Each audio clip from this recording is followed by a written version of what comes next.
What would you do in the event of a nuclear war? How do you think you would feel? Unfortunately, we wouldn't be given much time to decide this. Let me explain by describing our situation here at UVM in regards to nuclear war. Plattsburgh Air Force Base is about 20 miles away from here. This base has been targeted as an extremely likely target in the event of a nuclear war. This means that if a war were to occur, a nuclear warhead will hit Plattsburgh. You may wonder what this means to us. Will we be affected by radiation? The answer is more serious. The heat of the blast will incinerate everything flammable within 30 miles. A blast wave will pulverize everything else. The city of Burlington, this college, you and I, will cease to exist in a matter of seconds. All that would be left would be barren land. Our bodies would have disappeared. There would be no trace that we were ever here. In my last speech, I related the incredible amounts of money that go into the production of weapons of this kind of destruction. There is presently a race in this world to produce stronger, more powerful nuclear weapons than the one I have just described. My purpose in this speech today is to show you that this arms race is wrong. But first we must define what is wrong. Something is wrong when it is dehumanizing, dangerous and ridiculous, and provocative. Something is wrong when it is dehumanizing. You've probably seen movies or read books about the future. In some of these, you see a society where people are identified by a number rather than a name. When this happens, it is dehumanizing. It robs people of their individuality, and we don't like that. This is wrong. Something is also wrong when it is dangerous and ridiculous. If you're going to light a campfire, you don't use 3 cans of lighter fluid and a blowtorch just to make sure that it starts right. This is ridiculous. This is also dangerous because you might set the whole forest on fire. Something that is dangerous and ridiculous is wrong. Another time something is wrong is when it is provocative. If you walk up to someone and punch them in the face for no reason, except the fact that you just felt like punching someone, it would be very hard to prove that you're not doing something wrong. When this results in a major fist fight, you are the one who's wrong. The other person was merely protecting himself. You are provoking the fight for no reason. This is wrong. Now that we have defined what makes something wrong, I can explain why the arms race is wrong. The arms race is wrong because it is dehumanizing, dangerous and ridiculous, and provocative. The arms race is dehumanizing. Nuclear weapons are always being improved. Their ability to annihilate keeps growing and growing. As a result of the awesome power of nuclear weapons, we humans are taken more and more for granted. We become a number, a statistic. Weapons developers speak in terms of how many cities a particular weapon can destroy, or how much of the population will be wiped out by a nuclear warhead. As individuals, we are disregarded. We are only part of the whole that can be destroyed by a nuclear weapon. Our lives take on the status of a number, a small number, a disregardable number.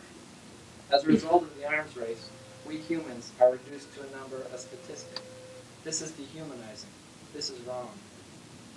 The arms race is also wrong because it is dangerous and ridiculous. At present, we, the U.S., have enough military power to annihilate the world. In fact, we had enough power to do this in earlier years. Why then do we need to continue producing bigger and better weapons? It's clear that we have enough power now. Why continue? What's the point?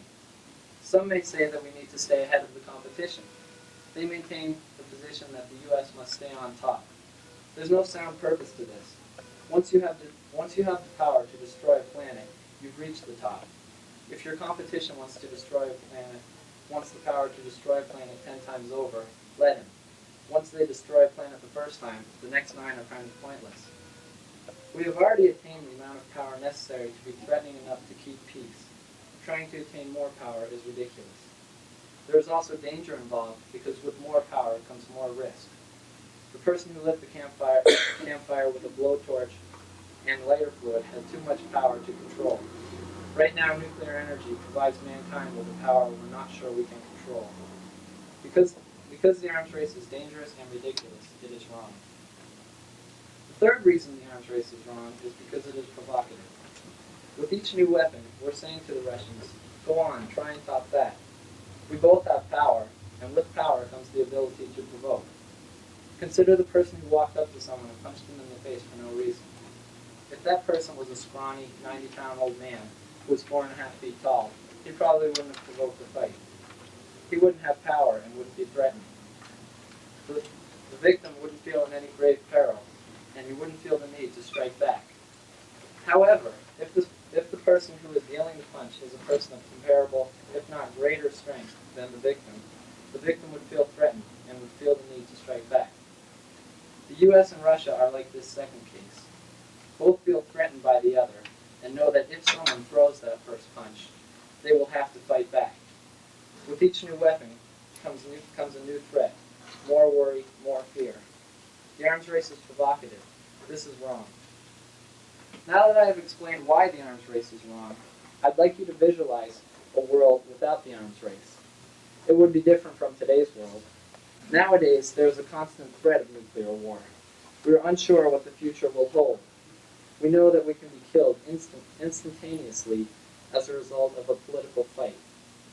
We are on pins and needles and are afraid of that one launch button being pressed that would start a nuclear war. Without the arms race, we could rest easier, knowing that tomorrow's world wouldn't be any more threatening than today's. We wouldn't feel so vulnerable. We would gain more control. Human life would become human life again, rather than a number. We could be confident that this earth will exist, with the human race enjoying it for years and years to come. You and I can feel safer and know that our children will inherit a lively, safe, and happy world. In conclusion, I have proposed that the arms race is wrong because it is dehumanizing, dangerous and ridiculous, and provocative. I ask you to consider if you feel it is necessary to continue with this deadly race. I don't think so, so in my next speech, I will propose possible solutions to end this arms race. The bottom line is that this arms race affects all of us. As I said in the beginning of my speech, a nuclear attack would obliterate this very university. Shouldn't we put an end to that threat?